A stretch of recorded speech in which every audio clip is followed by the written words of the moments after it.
त्याच्यातून कसं बाहेर निघायचं त्याच्यासाठीच मी तुम्हाला मदत करणार आहे सगळ्यांना, की कसं बाहेर मी पण निघणार, म्हणजे निघतोय, आय मीन प्रोसेस, निघतोय याच्यातून बाहेर पूर्ण. बऱ्याचशा गोष्टी, सवयी वगैरे, प्रोग्राम्स वगैरे चेंज केलेत मी माझे, त्याच्यामुळं थोडीशी वेगळी लाईफ, वेगळी पर्सनॅलिटी तयार झाली. आता जे माझे जवळचे त्यांना दिसतंय की तो मी नव्हे आता जो पहिला होतो तो.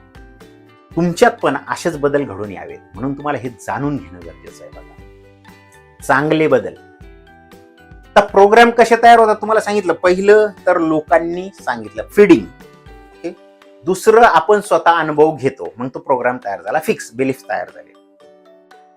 तिसरं आपण वाचतो किंवा इन्फॉर्मेशन गॅदर करतो, स्वतः प्रयत्न करतो. ओके. चौथा एक प्रकार आहे बघा, आपले जे जीन्स आहेत ना, कधी कधी काही गोष्टी आपल्याला कोणीच सांगत नाही, अचानक कळतात, नाही हे असं आहे.